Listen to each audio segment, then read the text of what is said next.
You could spend years building a relationship with an avoidant person.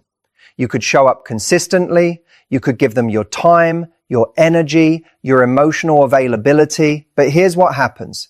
The moment you need them to reciprocate, the moment you ask for the same investment back, they disappear. And you're left wondering what you did wrong.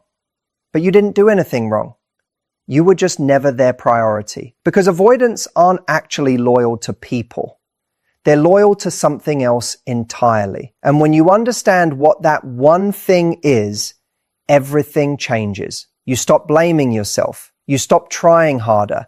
You stop making excuses for their behavior. Because you finally see the pattern clearly. And it's not about you at all. This is something most people get completely wrong about avoidant attachment. They think avoidants don't care about connection, but that's not true. Avoidants care deeply. They're just loyal to the wrong things. And once you know what those things are, you can navigate these relationships with your eyes wide open. So if you're dealing with an avoidant right now, or you suspect you might be one yourself, stick around because this changes everything. Drop a comment and type the word freedom if you've felt abandoned by someone who claimed to care about you. Tell me in the comments which pattern you recognize the most. Share your story below so others know they're not alone. Let me know what resonates with you most down below. Now let's dive in. What is an avoidant person actually loyal to? This is the key question that nobody asks. People assume that avoidants are just commitment phobes or emotionally unavailable, but that's a surface level understanding. The truth is much more interesting. Avoidants are deeply, intensely loyal, just not to people. They're loyal to their independence. That's the thing. Their independence is like a religion to them. It's sacred. It's the one thing they will never compromise on. Think about what independence means to an avoidant. It's not just about doing what they want when they want. It's deeper than that. It's about never being trapped. It's about never feeling like someone else has control over their emotional state or their choices. For an avoidant person, the moment they feel like you're becoming important to them, something happens in their brain. An alarm goes off. A warning system activates. Because in their mind, importance equals vulnerability. And vulnerability equals loss of control. So what do? They pull back. They create distance. Sometimes slowly, sometimes suddenly. And they tell themselves it's the right thing to do. They tell themselves that they're protecting themselves, but what they're really doing is protecting their independence. That's their one loyalty. That's the thing that matters more than anything else. More than the relationship, more than your feelings, more than the promise they made. Let me give you some examples so you can see this pattern clearly in your own life. Maybe you're dating an avoidant. Things are great at first. You're getting to know each other. There's excitement, there's chemistry. But then at some point, usually after a few months, something shifts. They become less available. They take longer to text back. They make plans less often. You start wondering if you did something wrong. But here's what really happened. You became predictable to them. And predictability means you're starting to matter. And if you matter, they might lose their freedom. So they pull back. And when you get upset about it, they tell you that you're being too needy, that you're being too attached, that you're asking for too much. But what they're really saying is you're threatening my independence. You're getting too close to being important to me, and I can't allow that. Or maybe this happens in a friendship. You have a friend who's like this. You're there for them constantly. When they're going through something difficult, you show up, you listen, you support them. And they seem grateful in the moment, but then the next time you need them, they're nowhere to be found. They don't return your calls. They don't show up when they said they would. And when you confront them about it, they get defensive. They tell you they have their own life, that they can't be responsible for your emotional needs. But what's really happening is their independence is being threatened. You've become important to them, and now they need to reassert their freedom by proving that they don't actually need you. This is the core pattern with avoidance, and understanding it is everything. Because once you see it, you can't unsee it. You realize that their behavior has nothing to do with your worth. It has nothing to do with how lovable you are. It has everything to do with their internal conflict between wanting connection and needing independence. Here's what makes avoidant attachment so destructive in relationships. It's not that avoidants are bad people. Most avoidants are actually wonderful people. They're thoughtful, they're intelligent, they're often very successful, but there's this part of them that's terrified of losing control. And that fear is bigger than their capacity to love someone consistently. So you end up in this exhausting cycle. You get close, they pull away. You try harder, they pull away more. You give them space, they come back for a bit, and then the cycle starts again. And the worst part is that you're constantly second-guessing yourself. You're wondering if you're doing the right thing. Should you chase them? Should you give them more space? Should you just accept that this is how they are? But here's the thing. None of those strategies work because the real issue isn't about space or communication or effort. The real issue is that they're loyal to something that will never be you. Now, I want to be clear about something. There are degrees of avoidant attachment. Some people are mildly avoidant. They might need more independence than average, but they can still show up for the people they love. They can still make compromises. They can still prioritize a relationship sometimes. But then there are the ones who are deeply avoidant. And with those people, independence will always come first. The question you have to ask yourself is, can you live with that?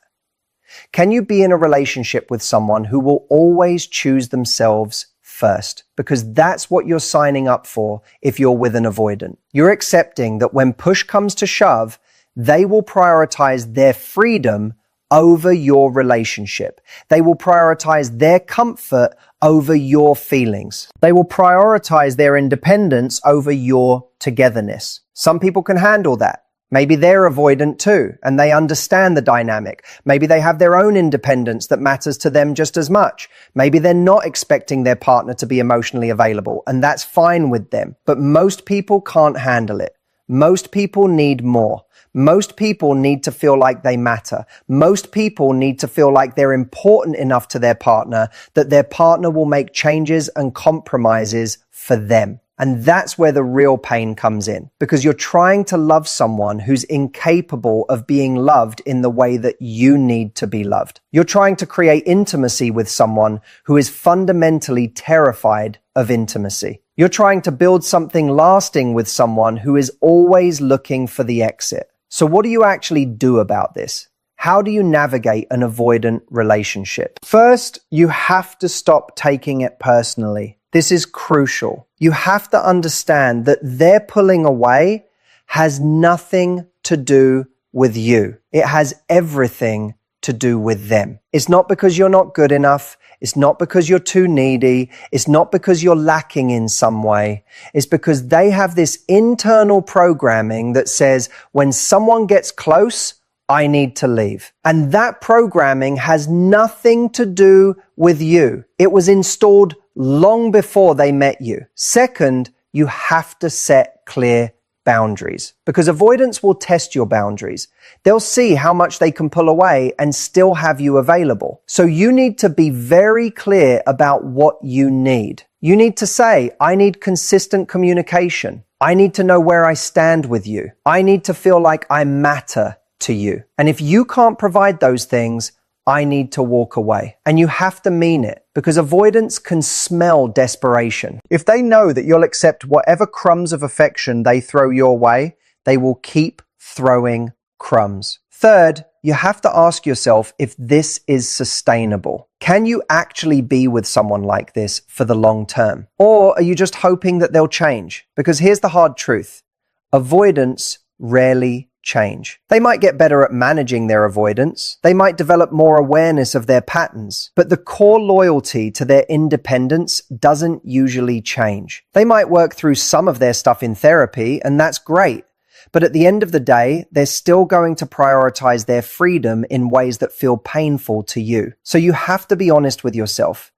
Are you willing to accept this person as they are? Are you willing to live with the inconsistency? Are you willing to be in a relationship where you can't rely on them to show up in the ways you need them to? If the answer is yes, then maybe this can work. But you need to know what you're signing up for. You need to go in with your eyes wide open. Now, let me tell you what happens on the other side of accepting this. Once you accept that an avoidant person is never going to be loyal to you the way you want, something interesting happens. You start to let go. You stop fighting for their attention. You stop trying to convince them that you're worth their time. You stop making excuses for their behavior. And in that letting go, something shifts. You get your power back. You realize that you don't need them to validate your worth. You realize that their inability to show up for you says absolutely nothing about your value as a human being. You realize that you deserve to be with someone who is excited to be with you, someone who chooses you consistently, someone who is willing to make you a priority. And here's the beautiful part.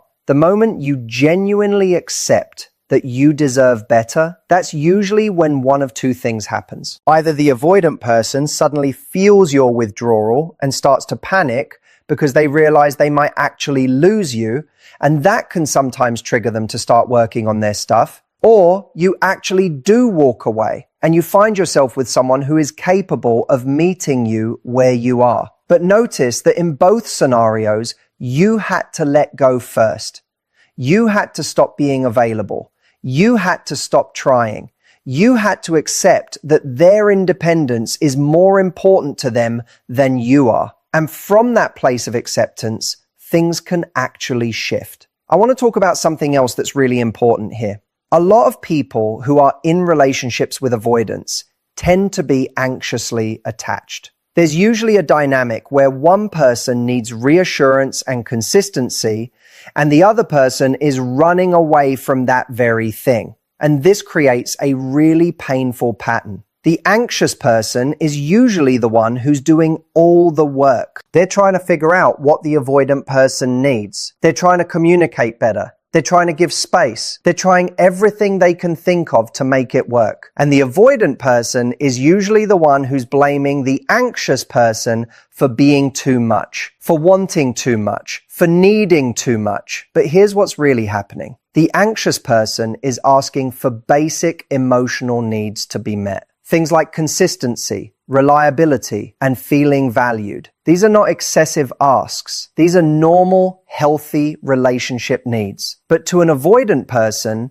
these asks feel suffocating. They feel like they're being trapped. So they respond by pulling away more. And this dynamic can go on for years. The anxious person trying harder and harder, the avoidant person pulling away more and more, until eventually the anxious person either gives up or explodes. And then the avoidant person acts surprised.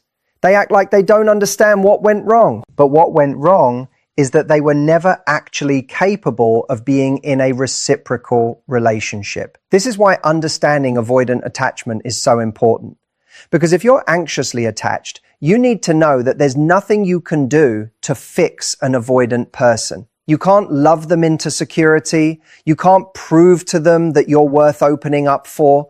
You can't show them through your consistency that it's safe to be vulnerable, because their fear of losing independence is bigger than any evidence you can provide that you're worth the risk. So the best thing you can do is stop trying, stop fighting, stop hoping that this time will be different, and either accept the relationship as it is or walk away. Because if you don't, you're going to spend years of your life trying to move a mountain that doesn't want to be moved. Now I want to address something that a lot of people wonder about. Can an avoidant person actually love someone? The answer is yes. Avoidants can love, but their love looks different.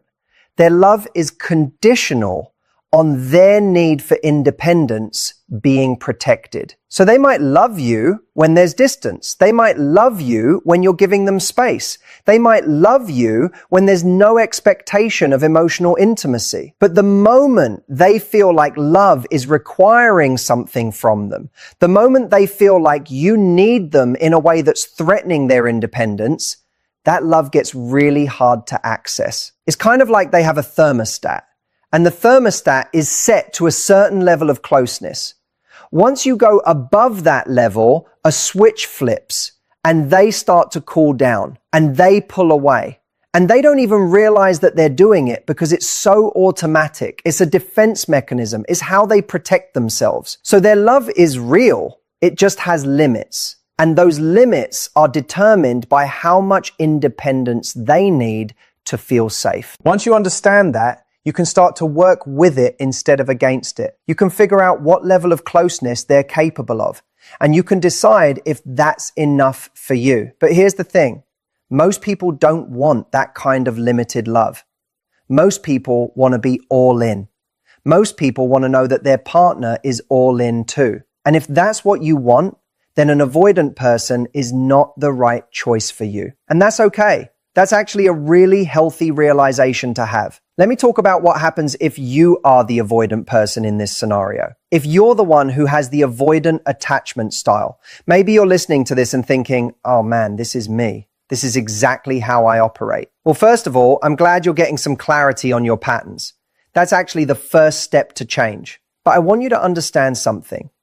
Your loyalty to your independence is not protecting you. It might feel like it is. It might feel like you're keeping yourself safe by not depending on anyone. But what you're actually doing is protecting yourself from intimacy. And intimacy is one of the most fundamental human needs. So by protecting yourself from intimacy, you're actually causing yourself to suffer. Now, I'm not saying you should just change overnight and become this clingy, dependent person. That's not the answer either. But what you could do is start to become aware of when your need for independence is kicking in. Start to notice the moment when you feel the urge to pull away. And ask yourself, is this about protecting myself from something real? Or is this just my automatic response? Because sometimes your need for independence is valid. Sometimes you do need space. Sometimes it's healthy to prioritize yourself. But other times, your need for independence is you running away from the vulnerability that real connection requires. And there's a difference between the two. If you're avoidant, you might want to ask yourself some hard questions. What am I afraid of?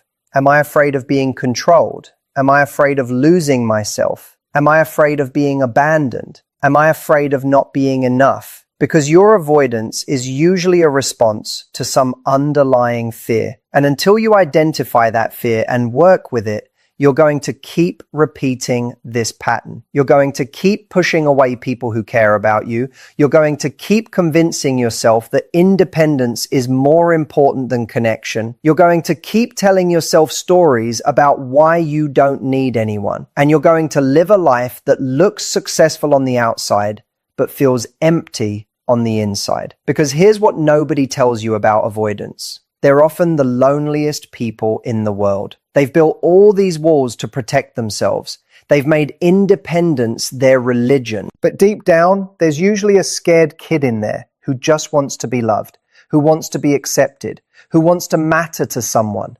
But that scared kid is so afraid of being hurt that they've convinced themselves that needing anyone is weakness.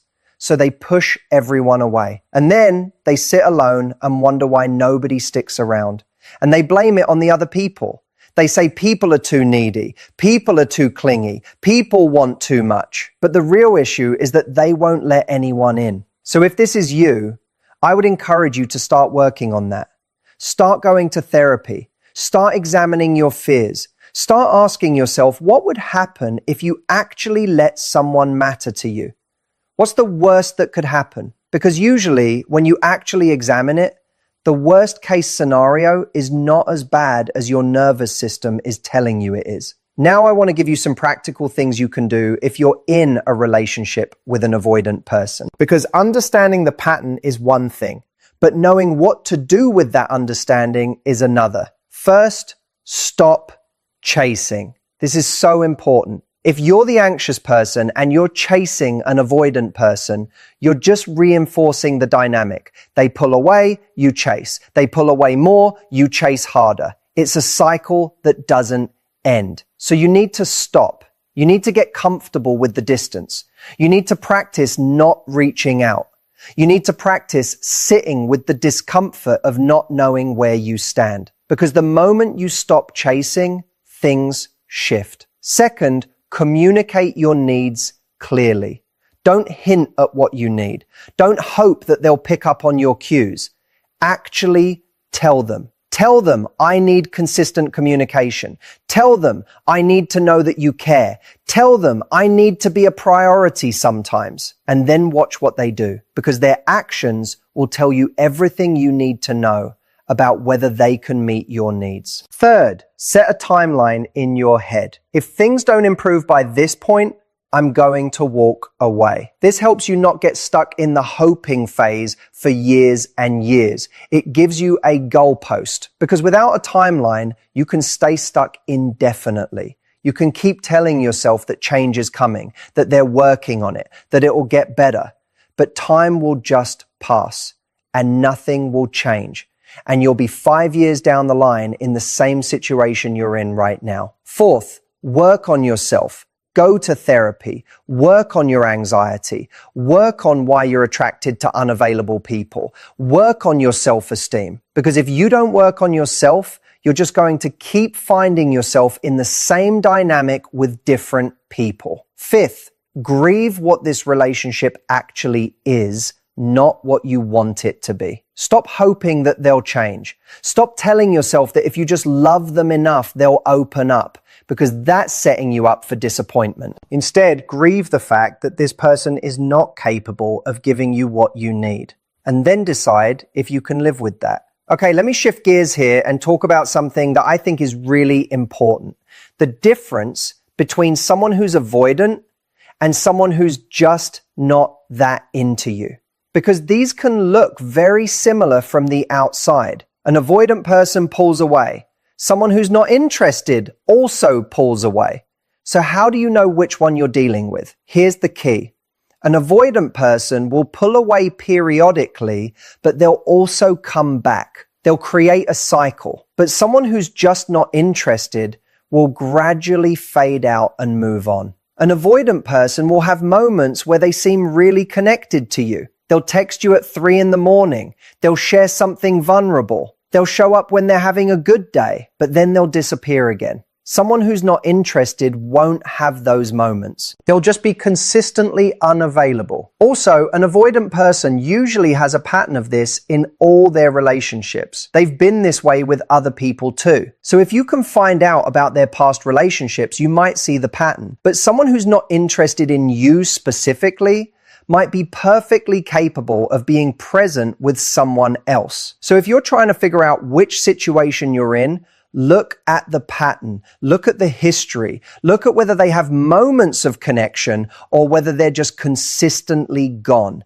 That will tell you a lot. Now, here's something else that's important. A lot of people confuse avoidant attachment with introversion. These are not the same thing. Introversion is about how you get your energy. Introverts can be deeply attached. They might need more alone time than extroverts, but they can still be present and consistent in their relationships. Avoidant attachment is about fear. It's about an internal conflict between wanting connection and needing independence. So don't make excuses for someone by saying they're just an introvert. That's not what's happening. Also, a lot of people confuse avoidant attachment with being busy or having a full life. Yes, avoidants often have very full lives. They're often very successful. They're often doing a lot of things. But they're doing all those things as a way to avoid the vulnerability of real connection. They're filling their life with distractions. So their busyness is not separate from their avoidance.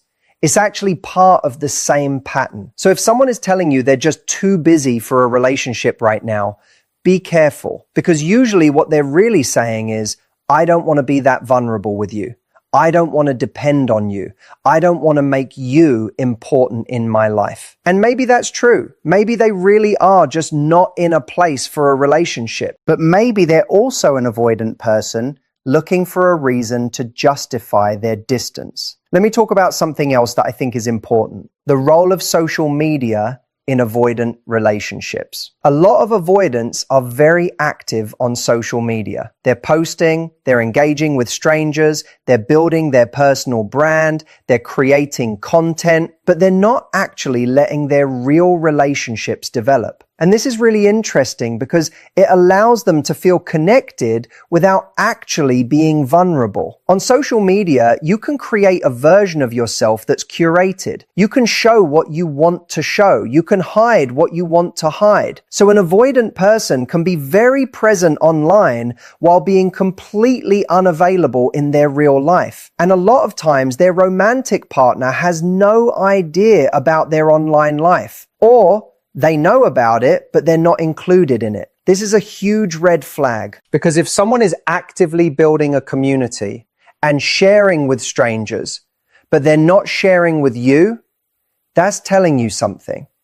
That's telling you that they feel safer with distance than with intimacy.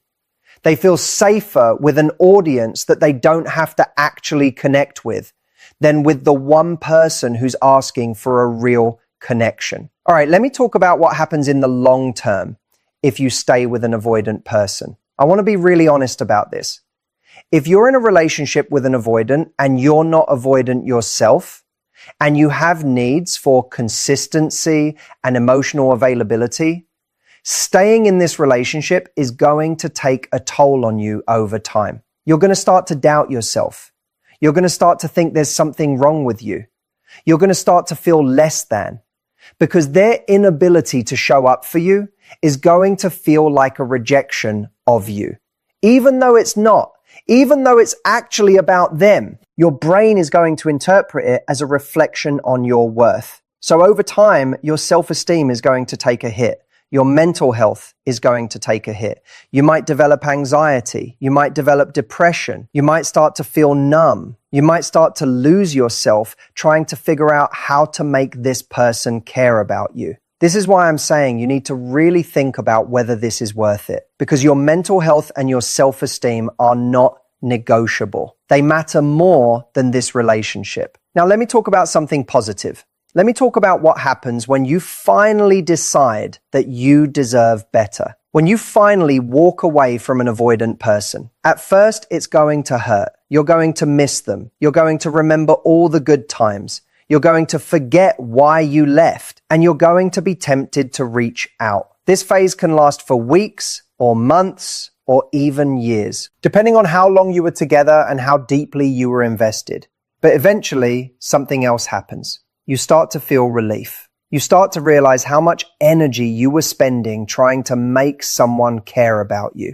You start to realize how exhausting the whole dynamic was, and you start to feel lighter. You start to have more energy. You start to feel more like yourself. And then, after some time, you start to attract different people. People who are actually available. People who are excited to be with you. People who don't make you question your worth. People who show up consistently. And you start to remember what it feels like to be in a relationship where you're not constantly fighting for scraps of affection. So I know it doesn't feel like it when you're in the thick of it. But walking away from an avoidant person is actually an act of self-love. It's you saying, I deserve better. It's you setting a boundary. It's you choosing yourself. And that's the message I want to leave you with. If you're in an avoidant relationship right now, you deserve better. You deserve to be with someone who is excited to be with you. You deserve to be someone's priority. You deserve consistency. You deserve reliability. You deserve to feel secure in your relationship. And if your current partner can't give you those things, that's on them. That's not on you. That's not a reflection of your worth. So I encourage you to take action. Start working on yourself. Set boundaries. Communicate your needs clearly. And if things don't improve, give yourself permission to walk away, because your happiness is worth it. Your mental health is worth it. Your self-esteem is worth it. You are worth it.